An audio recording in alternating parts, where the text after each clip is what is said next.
Good afternoon बच्चों। हम class 6 subject history का चैप्टर पढ़ रहे थे, ट्रेडर्स किंग्स एंड पिलग्रिम्स। तो कल हमने पढ़ा था कि फाजियान जो कि एक स्कॉलर था, बुद्धिस्ट स्कॉलर था, वो इंडिया से कैसे चाइना वापस गया। तो आज हम एक और पढ़ेंगे जो वॉन जैंग, जो एक और बुद्धिस्ट स्कॉलर था जो कि यहाँ आया था, वो कैसे वापस चाइना गया। Xuanzang he took the land route back to China. Xuanzang जिसने जो ज़मीन के रास्ते कहाँ चला गया, चाइना गया, through through the north west and central Asia. कहाँ कहाँ से गया वो, north west and central Asia से। Carried back with him statue of the Buddha made of gold silver and sandalwood. और अपने साथ वो बुद्धा की जो मूर्तियाँ थी वो लेके गया। जो मूर्तियाँ किसकी बनी थी, सोने की, सिल्वर चांदी की, या सैंडलवुड चंदन की लकड़ी की। And over 600 manuscripts loaded on the backs of 20 horses. और लगभग 600 मैन्यूस्क्रिप्ट्स वो लेके गया, कहाँ पर, अपने साथ, जो कि घोड़ों के ऊपर लेके गया। Over 50 manuscript were lost when the boat on which he was crossing the Indus capsized. लगभग 50 मैन्यूस्क्रिप्ट उसके गुम हो गए जब वो इंडस कैप्साइड्स को नाव के जरिए पार कर रहा था। He spend the rest of his life translating the remaining manuscripts from Sanskrit into Chinese. बाकी की ज़िंदगी जो मैन्यूस्क्रिप्ट्स होते थे, बच्चों मैंने आपको पहले ही बोला था, एक मैन्यूस्क्रिप्ट्स होता है, एक इंस्क्रिप्शंस होता है। मैन्यूस्क्रिप्ट्स होता है जो भी पुराने ज़माने में जो भी रिकॉर्ड रखते थे लोग, वो क्या करते थे कि किसी पेड़ के छिलके के ऊपर, जैसे बार्क, छिलके, पेड़ के छिलके के ऊपर जो भी रिकॉर्ड होता था लिखते थे, उसको मैन्यूस्क्रिप्ट बोलते हैं। और इंस्क्रिप्शन, जैसे इंस्क्रिप्शन वो होता है बच्चों जो जैसे किसी पहाड़ या पत्थर वत्थर को जिस पे खोद कर कुछ लिखा जाए, तो वो इंस्क्रिप्शन हो गए।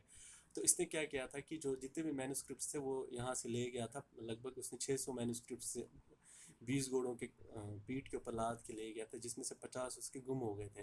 फिर उसने पूरी ज़िंदगी अपनी जितनी भी ये मैन्यूस्क्रिप्ट जो संस्कृत भाषा में लिखी गई थी, संस्कृत ज़बान में लिखी गई थी, उसको चाइनीज़ ज़बान में उसको तब्दील करने में उसने अपनी पूरी ज़िंदगी बिता दी। अब है एक Nalanda, a unique centre of Buddhist learning. Nalanda है कि जो एक यूनिक सेंटर था कि जो बुद्धिस्ट, जो बुद्धिज्म मजहब है, उसको पढ़ने के लिए एक यूनिक सेंटर था।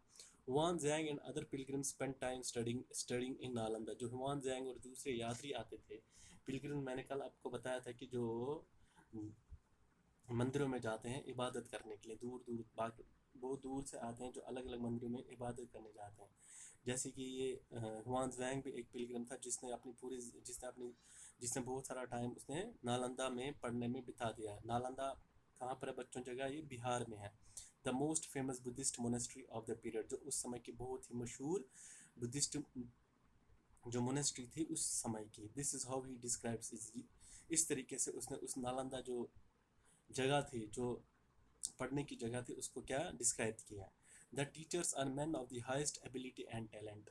जो वहाँ पर टीचर्स थे वो सब मैन थे और वो बहुत ही काबिल और बहुत ही पढ़े लिखे थे। They follow the teaching of the Buddha in all sincerity. वो जिस बुद्धा ने जो भी पढ़ाया था उसको बराबर तरीके से उसको फॉलो करते थे, उसको बहुत अच्छी तरीके से मानते थे। The rules of the monastery are strict. जो वो मोनेस्ट्री थे उसके रूल्स, उसके जो रूल्स थे वो बहुत ही सख्त थे। And every one has to follow them, और हर किसी को वो रूल्स मानने पड़ते थे। Discussions are held throughout the day. वहाँ पूरे दिन डिस्कशंस चलती रहती थी। Discussions are held throughout the day. Discussion वहाँ पूरे दिन चलते रहते थे। And the old and the young mutually help one another. जितने भी वहाँ बूढ़े या जवान जो भी होता था वो क्या करते थे, एक दूसरे की मदद करते थे। Learn man from different cities came here to settle their doubts. जो वहाँ पे जो अलग अलग शहरों से वहाँ इंसान आते थे, या पढ़े लिखे लोग आते थे, जो उनको डाउट्स होती थी उनको क्लियर करने के लिए आते थे।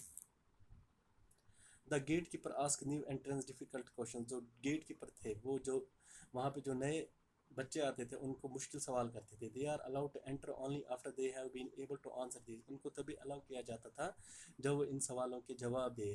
7 और 8 out of every 10 are not able to answer. 7 से 8 सवाल ऐसे होते थे, 10 में से 7 से 8 सवाल ऐसे होते थे जिनको वो आंसर नहीं दे पाते थे। This the reason why Xuanzang wanted to study in Nalanda. उन तरीकों की लिस्ट, उन कारणों का लिस्ट बनाया जिन कारणों की वजह से हुआन जैंग नालंदा में पढ़ना चाहता था। तो आज की क्लास में बच्चों इतना ही पढ़ेंगे। नेक्स्ट क्लास में हम आगे का चैप्टर पढ़ेंगे। Thank you.